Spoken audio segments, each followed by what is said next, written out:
Assalamualaikum warahmatullahi wabarakatuh. Perkenalkan, saya Divya Yuriska dari Universitas Islam Bandung, Fakultas Matematika dan Ilmu Pengetahuan Alam, Program Studi Farmasi. Pada video kali ini, saya akan menjelaskan mengenai faktor pengaruh kelarutan padatan dalam cairan pada larutan dapat atau kapasitas dapat beserta dengan pembahasan contoh soalnya.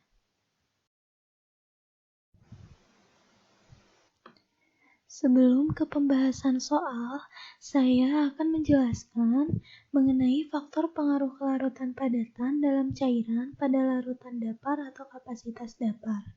Jadi, larutan dapar memiliki kemampuan untuk mempertahankan pH apabila ada penambahan sedikit asam atau basa. Apabila tidak menggunakan larutan dapar, maka si pH-nya itu akan berubah walaupun yang ditambahkannya itu hanya sedikit asam atau basa. Nah, untuk mempertahankan pH, si larutan dapar ini dapat mengkombinasikan atau mencampurkan asam lemah dengan basa konjugasi atau basa lemah dengan asam konjugasinya. Lalu ada kapasitas dapar, merupakan besarnya kemampuan untuk mempertahankan perubahan pH oleh dapar atau perbandingan penambahan basa kuat atau asam kuat dengan perubahan pH yang terjadi akibat penambahan asam. Jadi di sini larutan dapar dan kapasitas dapar ini hampir sama. Akan tetapi pada larutan dapar itu hanya memiliki kemampuan untuk mempertahankan pH.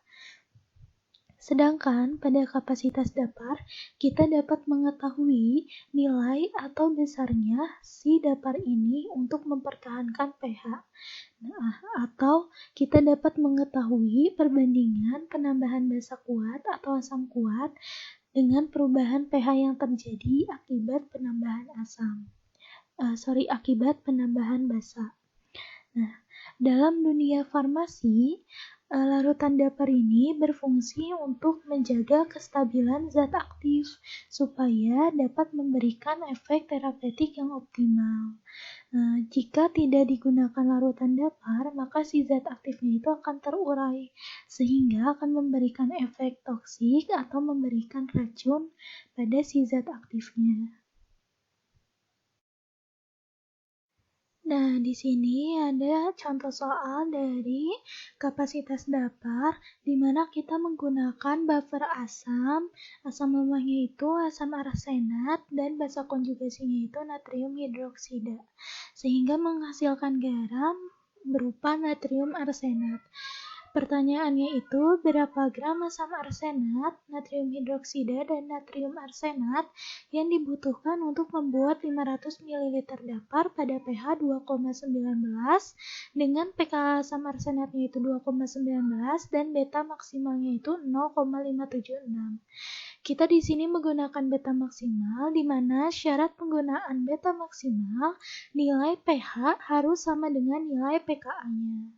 Nah, di sini diketahui pH dan pKa-nya itu sama, sebesar 2,19. Maka kita tinggal menghitung antilog dari pH dan antilog dari pKa.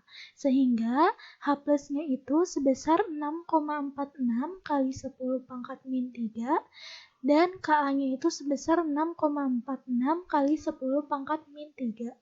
Di sini beta maksimalnya 0,576 dan ditanya bobot garam, asam, dan juga basanya.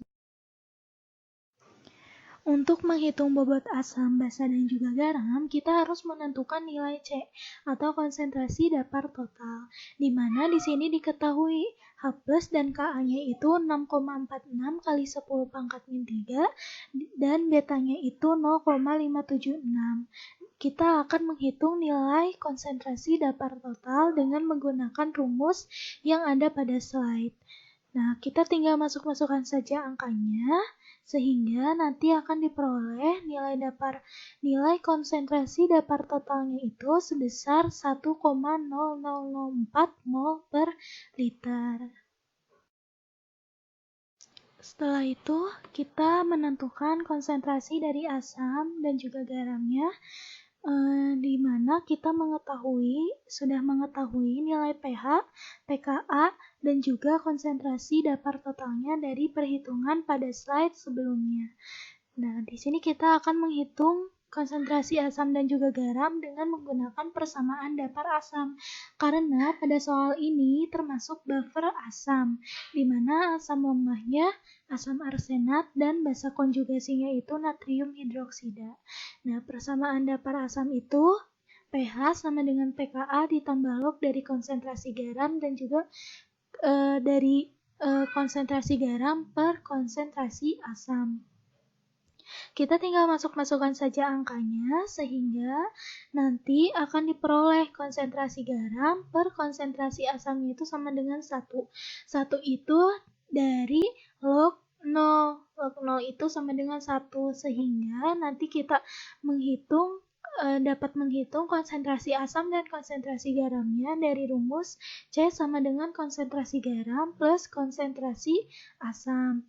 Untuk konsentrasi asam, kita tinggal membaginya dari perhitungan C dibagi 2. 2 itu dari 1 ditambah 1, karena kan itu sebelum konsentrasi asam itu ada angka 1 yang tidak ditulis. Nah, jadi 1 ditambah 1 itu sama dengan 2. Jadi, konsentrasi dapar total dibagi 2 menghasilkan 0,5002 mol per liter dan juga konsentrasi garamnya tinggal dikurangi C dikurangi dari konsentrasi asam, di mana hasilnya itu 0,5002 mol per liter.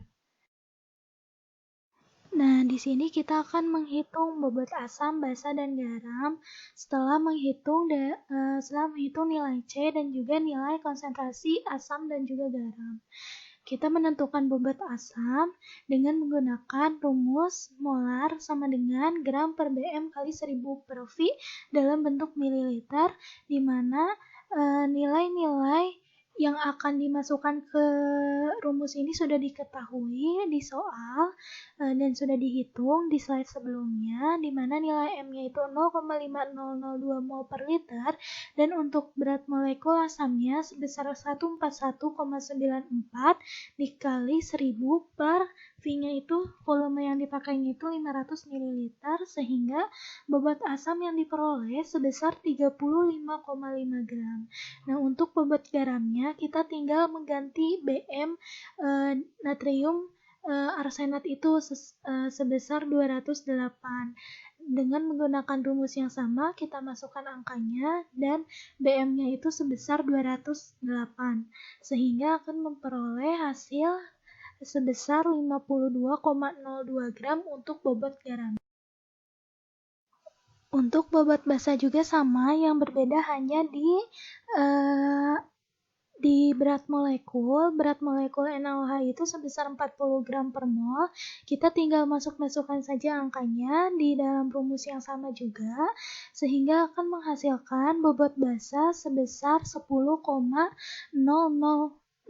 gram. Sehingga dari perhitungan-perhitungan sebelumnya, kita dapat mengetahui bahwa untuk melarutkan larutan dapar sebesar 500 ml dengan pH 2,19 dan pKa-nya juga 2,19 dengan pasangan garam yaitu natrium arsenat yang menghasilkan kapasitas dapar maksimal sebesar 0,576. Maka kita membutuhkan bobot asam sebesar 35,5 gram, bobot basanya sebesar 10,004 gram, dan bobot asamnya sebesar 52,02 gram.